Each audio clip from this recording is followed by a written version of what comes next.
இந்த குட்டி டிவைஸ் உங்ககிட்ட இருந்தா போதும் ஒரு கம்ப்யூட்டரே உங்களால ஹேக் பண்ண முடியும். இது என்ன டிவைஸ், இது எப்படி செட்டப் பண்றதுன்னு சொல்லிட்டு இந்த வீடியோல பார்க்கலாம். And this video is for education purposes only. இந்த ப்ராஜெக்ட்டுக்கு நம்ம ராஸ்பெரி பை Pico W ஒரு மைக்ரோ கண்ட்ரோலர் தான் யூஸ் பண்ண போறோம். அண்ட் இதை யூஸ் பண்ணி நம்ம ரப்பர் டக் எப்படி பண்றதுன்னு தான் இந்த வீடியோல பார்க்க போறோம். இந்த ப்ராஜெக்ட்டோட source code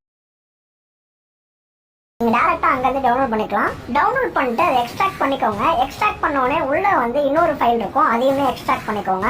next raspberry by connect பண்ணிக்கோங்க. கனெக்ட் பண்ண உடனே உங்களுக்கு டிரைவ் டிடெக்ட் ஆகும். அதுல ஃபர்ஸ்ட் நியூக்குன்ற ஃபைலை வந்து காப்பி பண்ணி பேஸ்ட் பண்ணிக்கோங்க. பேஸ்ட் பண்ண உடனே ரீஸ்டார்ட் ஆகும். ரீஸ்டார்ட் ஆன உடனே சர்க்யூட் பைத்தான் ஒரு ஃபைல் இருக்கும், அதையும் டிராக் பண்ணி டிராப் பண்ணிக்கோங்க. நெக்ஸ்ட் இந்த ஆட்டம் டக்கின்ற ஃபோல்டர் ஓபன் பண்ணிட்டு உள்ளக்க ஃபைல்ஸ் எல்லாமே காப்பி பண்ணி பேஸ்ட் பண்ணிருங்க. நீங்க பேஸ்ட் பண்ண ஃபைல்ல ஆட்டம்ஸ் ஒரு ஃபோல்டர் இருக்கும், அதை ஓபன் பண்ணீங்கன்னா _config ஒரு ஃபைல் இருக்கும், அதை வந்து நோட்பேட்ல ஓபன் பண்ணிக்கோங்க. இங்க SSID இருக்க இடத்துல உங்க ஹாட்ஸ்பாட் நேமும் பாஸ்வேர்ட்ல வந்து உங்க பாஸ்வேர்டும் கொடுத்துக்கோங்க. அண்ட் இந்த ஃபைலை சேவ் பண்ணிட்டு ஒரு தடவை டிஸ்கனெக்ட் பண்ணிட்டு திருப்பி கனெக்ட் பண்ணிக்கோங்க. கனெக்ட் பண்ணிட்டு ஆட்டம் ஃபோல்டருக்குள்ள இருக்க அந்த _config ஓபன் பண்ணிக்கோங்க. அண்ட் அங்க காட்டுற IP அட்ரஸ் உங்க மொபைல்ல வந்து ஓபன் பண்ணிக்கோங்க. இதுல நமக்கு நிறைய ஆப்ஷன்ஸ் இருக்கும். இந்த டிவைஸ் வந்து கீபோர்ட் மேல ஆக்ட் ஆகும். நம்ம லைவா கீ ஸ்ட்ரோக்ஸ் சென்ட் பண்ணலாம். இதுல மாடிஃபை பேலோட்னு கொடுத்து உங்க பேலோடையும் கொடுக்கலாம். கூகுள்ல ஆட்டம் டக்கிங் சர்ச் பண்ணீங்கன்னா இந்த வெப்சைட் வரும். அண்ட் இங்க நீங்க பேலோட் ஜெனரேட் பண்றதுக்கான கீவேர்ட்ஸ் எல்லாமே கொடுத்திருப்பாங்க. அண்ட் எக்ஸாம்பிளுக்கு அவங்க கொடுத்திருக்க சாம்பிளை உங்களுக்கு ரன் பண்ணி காட்டுறேன்.